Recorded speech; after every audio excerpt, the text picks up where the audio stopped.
وہ گالم گلوچ کو ترک کرے۔ اگر یہ ارشاد گرامی مد نظر رکھا تو آقا علیہ السلام نے جو ارشاد فرمایا انما بعثت لاتمم مکارم الاخلاق، میں تو بھیجا ہی صرف اس لیے گیا ہوں کہ لوگوں کے اخلاق کو سنواروں۔ آپ معلم اخلاق حسنہ ہیں، یعنی اخلاق حسنہ کی تعلیم دینے والے، سب سے زیادہ اخلاق حسنہ کی تعلیم دینے کے لیے ہی آپ نے اپنے آپ کو مقید کیا کہ میں اخلاق حسنہ کی تعلیم دینے کے لیے ہی آیا ہوں۔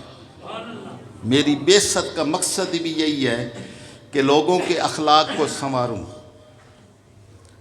اب جس معاشرے میں آقا علیہ السلام نے اخلاق سنوارے اور آپ کی حیات طیبہ، آپ کی زندگی مبارک جن لوگوں کو نصیب ہوئی اور جن کو آپ کی صحبت نصیب ہوئی،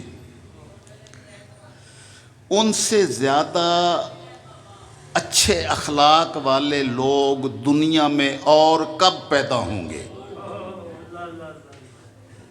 اگر آقا علیہ السلام کی حیات طیبہ میں جنہوں نے براہ راست پڑھایا، جنہوں نے براہ راست سکھایا، جنہوں نے ان کی اخلاق کی تربیت کی، تو آقا علیہ السلام کی حیات نبوی، اعلان نبوت کی 23 سالہ زندگی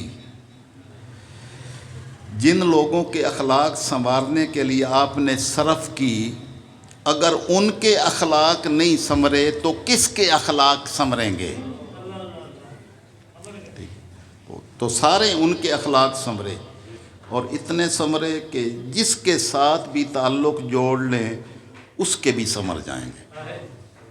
یہ تو آقا علیہ السلام کی جو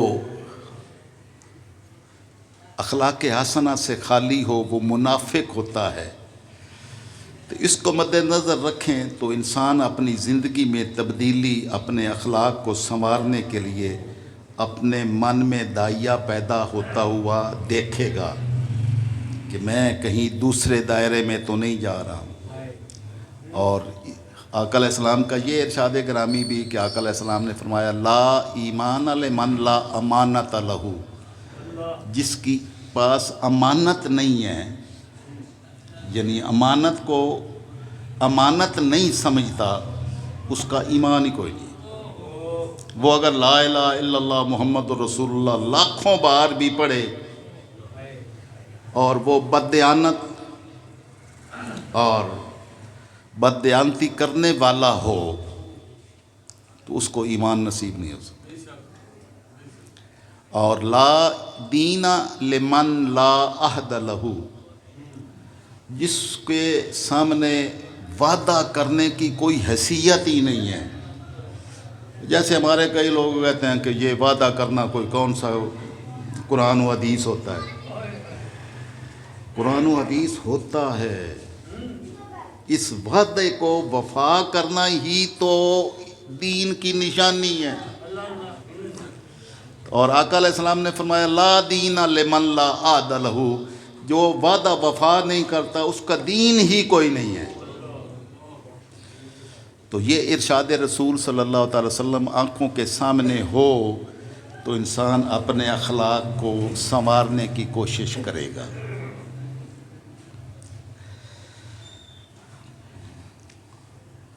جس دنیا میں ہم رہ رہے ہیں یہ کس کو پتہ نہیں ہے کہ یہ عارضی دنیا ہے۔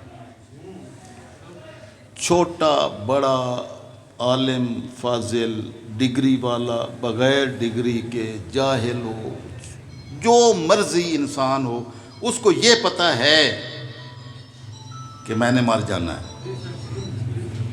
کوئی ایسا بندہ ہے جس کو یہ یقین نہ ہو کہ میں نے یہ دنیا چھوڑ جانی ہے، دنیا عارضی ہے، میں نے مر جانا ہے؟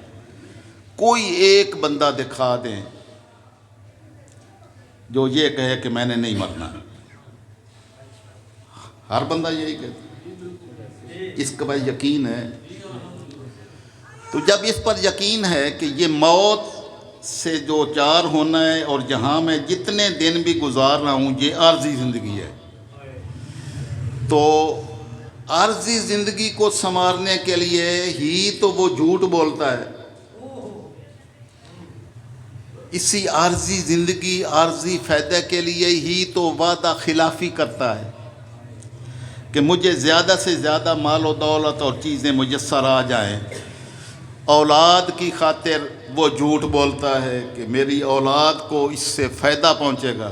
کسی سے بھی دین کو چھوڑ کر اخلاق سیئہ سے انسان کو کبھی فائدہ نہیں پہنچ سکتا، لیکن ہم پھر بھی ہوتے ادھر ہی ہیں، بد اخلاقی کی طرف، اخلاق سیئہ، برے اخلاق کی طرف ہوتے ہیں، حالانکہ سمجھتے ہیں کہ اس سے فائدہ کچھ نہیں ہونا ہے، میں نے جب وقت آ جانا ہے نا ادھر سے بلاوا،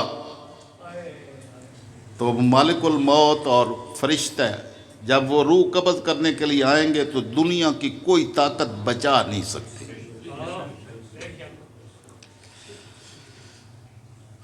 ایک صوفی نے یہ کہا کہ میں نے اپنے آپ کو یہ ایک سکھایا، علم دیا کہ اگر جب مالک الموت تمہارے پاس تیری روح قبض کرنے کے لیے آئے گا، اگر تو اس وقت انکار کر سکتا ہے کہ میں نے نہیں جانا ہے، کوئی کر سکتا ہے؟ تو نہیں کر سکتا، تو اگر تو کر سکتا ہے تو بے شک بد اخلاقی کو اپنا اور برے کام سارے رج کے کر، لیکن اگر وہاں اس وقت تمہیں لبیک کہنا ہی پڑے گا، اس کی بات ماننی ہی پڑے گی کہ چلو جی میں تمہارے ساتھ، جو اس وقت ماننا ہے وہ اب مان جا۔ تو میرے من نے اب مان لیا۔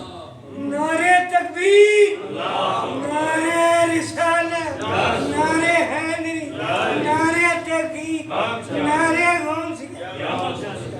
تو جو بندہ اپنے من کو سمجھا لیتا ہے کہ یہ دنیا عارضی ہے اور اس سے کوچ کر جانا ہے، ٹھیک ہے، تو کون پھر سارا دل لگا کے اور اپنے عاقبت برباد کر کے اس عارضی زندگی کی خاطر، وہ چند دنوں کی عارضی زندگی کی خاطر اپنا مستقل دنیا اور آخرت کا سارا سامان برباد کون کر سکتا ہے؟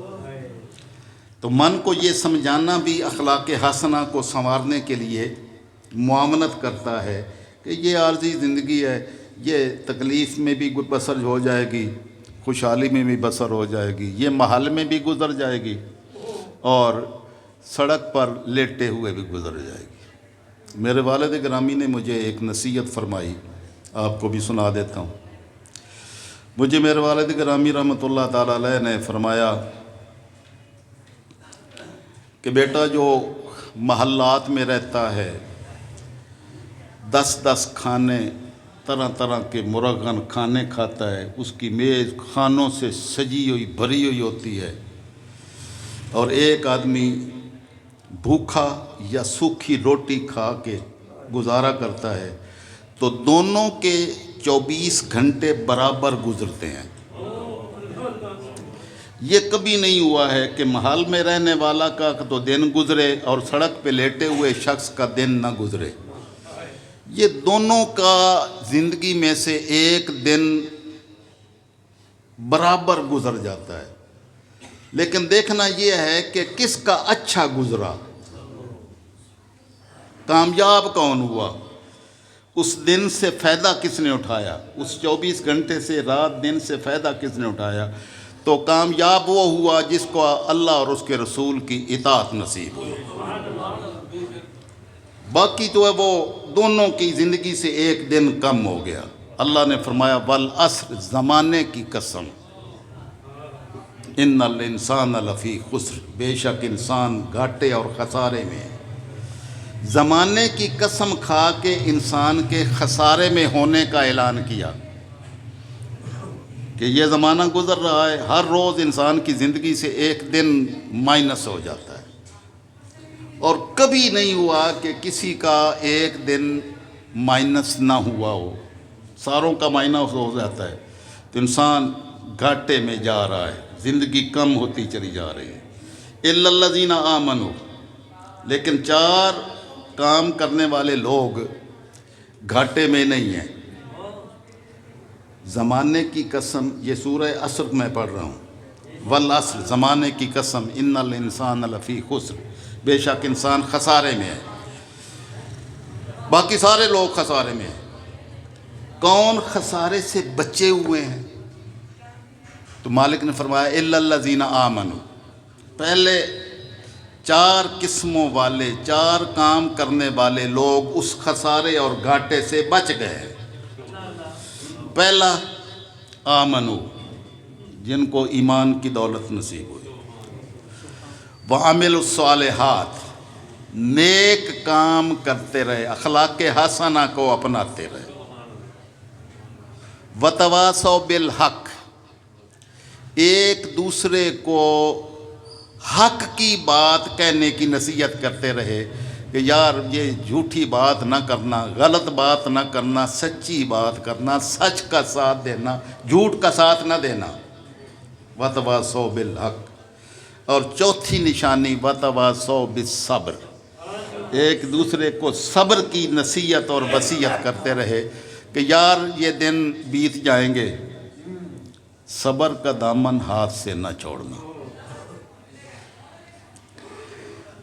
آج ہمارا معاشرہ، اب اپنے معاشرے میں دیکھیں، اپنے کردار میں دیکھیں، اپنے من میں دیکھیں، تو ان 4 چیزوں میں سے جو انسان کو خسارے سے نکال کر پرافٹ اور منافع میں لے جاتی ہے، ہم میں کتنی چیزیں ہیں ان 4 میں سے؟ کیا ہم اللہ کی ذات پر ایمان رکھتے ہیں، اللہ کے رسول پر ایمان رکھتے ہیں؟ تو من سے پوچھیں تو آگے سے صحیح جواب آئے گا، میں جواب نہیں دیتا، اپنے آپ سے پوچھیں جواب مل جائے گا۔ وعملوا الصالحات، اللہ نے فرمایا اچھے اعمال اور اچھا کردار اپنائے رکھے۔ یہ دوسری نشانی، اس سوال کا جواب بھی اپنے آپ سے کریں، آپ کو سوال کا جواب مل جائے۔ وتواصوا بالحق، اپنے آپ کو بھی حق پر ثابت قدم رکھا اور دوسرے لوگوں کو بھی حق پر جمع رہنے کی تلقین کی کہ یار سچ کا ساتھ دینا، غلط کے ساتھ مت کھڑے ہونا، یہ غلط کے ساتھ کھڑے ہونا تمہیں کبھی فائدہ نہیں دے گا، سچ کے ساتھ کھڑے ہونے سے اللہ تمہیں اپنے بارگاہ میں اور اپنے رسول کی چوکھٹ پر حاضر کر دے گا۔ وتواصوا بالصبر، ایک دوسرے کو صبر کی نصیحت کرتے رہے۔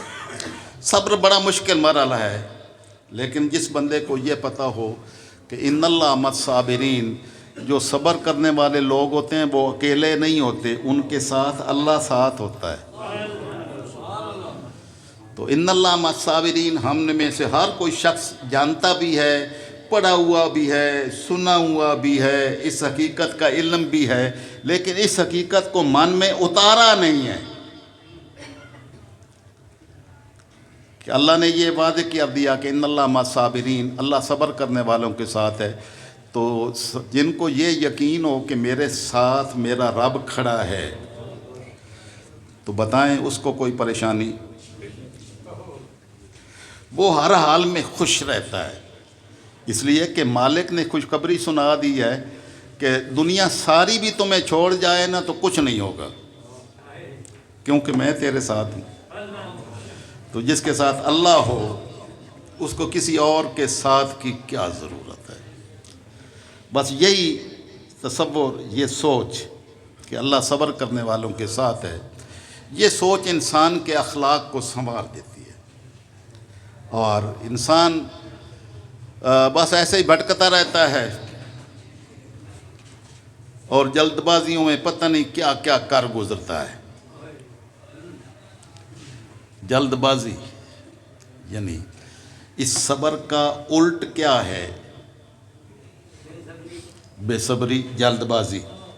آقا علیہ السلام نے ارشاد فرمایا کہ العجلۃ من الشیطان، جلد بازی شیطان کی طرف سے ہوتی ہے، اس لیے اپنی زندگی میں آقا علیہ السلام کا یہ ارشاد ہمیشہ ملوز خاطر رکھیں کہ فوراً ریئیکشن مت دیں، ہر بات کا ریئیکشن مت دیں فوراً، ہم اسی وقت بپھر جاتے ہیں۔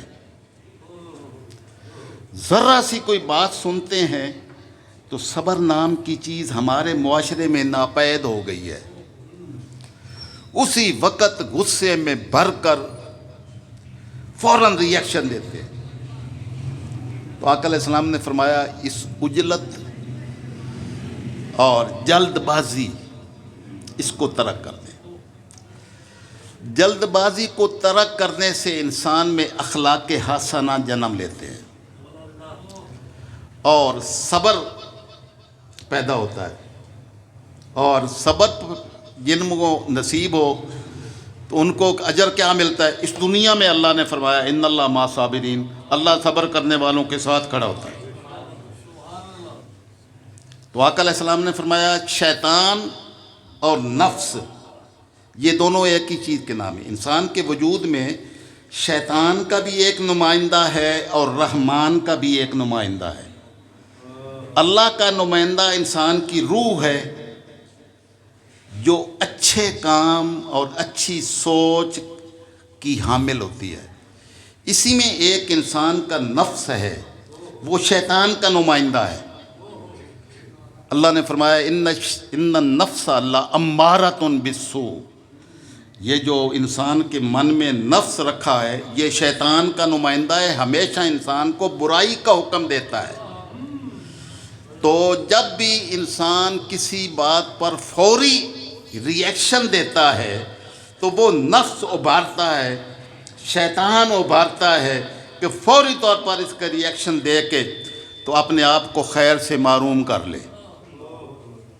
تو آقا علیہ السلام نے فرمایا کہ تم شیطان کی بات نہ ماننا، تم اپنے روح کی بات کو ماننا اور صبر کرنا۔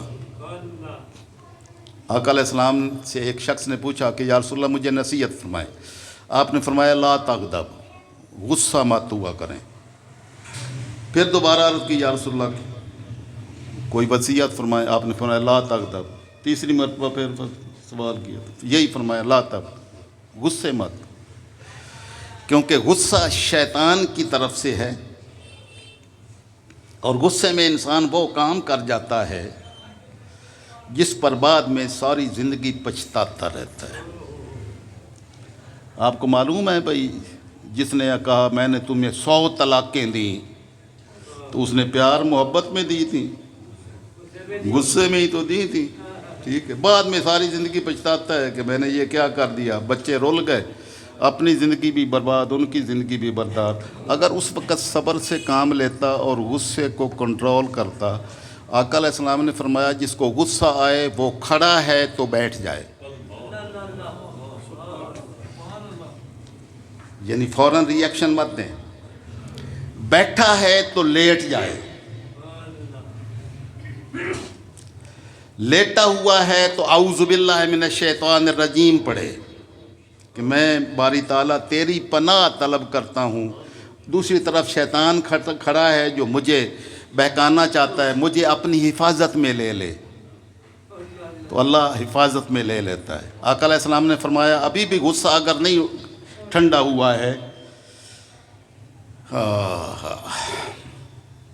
تو اٹھ کے وضو کرے، وضو کرنے سے غصہ ٹھنڈا ہو جائے۔ ابھی بھی نہیں ٹھنڈا ہوا ہے تو سجدہ ریزی کرے، 2 رکعتیں نیت کر لے، ٹھیک ہے؟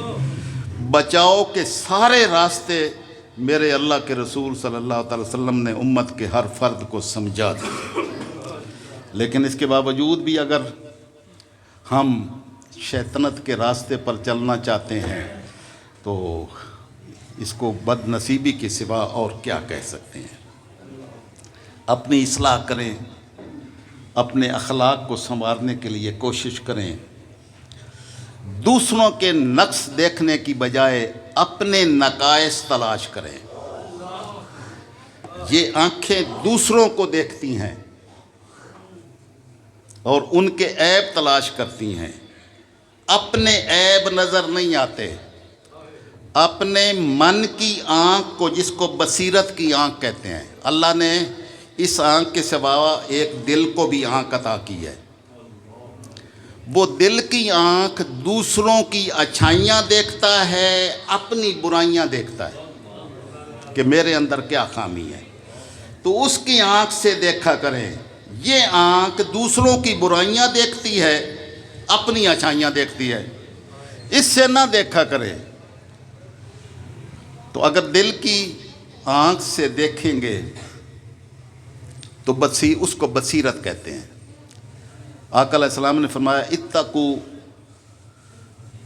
فراست المومن، مومن کی بصیرت اور فراست سے بچو، فإنہ ینظر بنور اللہ، کہ وہ اللہ کے نور سے دیکھتا ہے۔ یہ من میں جو بصیرت نصیب ہوتی ہے نا انسان کو، جو روح کو پاک صاف کر کے اللہ نے بھیجا تھا، اور وہ چاہتا ہے کہ جیسے میں نے تمہیں یہاں سے یعنی عالم ارواح سے پاک صاف نیک ستھری غلاظتوں سے بچی ہوئی بالکل سفید چادر کی طرح بھیجا تھا نا، اسی طرح مجھے واپس آنا، میرے پاس واپس آنا ہے۔ دنیا میں بھیج کے تمہیں اپنے آپ کو بچا کے رکھنے کے لیے ہی تو بھیجا تھا، اور اگر ساری چادر کالی کر کے واپس آیا تو کیا تم نے حاصل کیا؟ تو اس لیے اپنے من کی بصیرت کو اجاگر کریں اور بصیرت کی آنکھ کھولیں۔ دوسروں کو عیبوں کو دیکھنے کی بجائے اپنے عیب دیکھیں، اور دوسروں کی خوبیاں دیکھیں، اپنی برائیاں دیکھیں کہ میرے اندر غلطی کیا ہے۔ آپ کو کسی سے کوئی شکوہ نہیں رہے گا، لیکن ہماری بد نصیبی اس کے الٹ ہے، ہم بد نصیبی کے راستے پر چلتے ہیں۔ تو آقا علیہ السلام کی ذات کو اللہ نے ایک نمونہ، کامل نمونہ بنا کے بھیجا۔ لَقَدْ كَانَ لَكُمْ فِي رَسُولِ اللَّهِ أُسْوَةٌ حَسَنَةٌ، تمہارے اندر میرے محبوب کی حیات طیبہ کامل نمونہ ہے، کامل۔ اور آپ کی بارگاہ میں جب ملائکہ نے عرض کی کہ یا رسول اللہ، یہ اس طائف کی بستی کو اگر کہیں تو اڑا کے دو پہاڑوں کے درمیان اس کو ہم ختم کر دیں، تو آپ کی نگاہ بصیرت آگے مستقبل پر پڑ رہی تھی۔ آپ نے اللہ کی بارگاہ میں دعا کی، اللہم اہد قومی فإنہم لا یعلمون، باری تعالیٰ میری قوم کو ہدایت دے کہ یہ نہیں جانتے کہ میں کون ہوں۔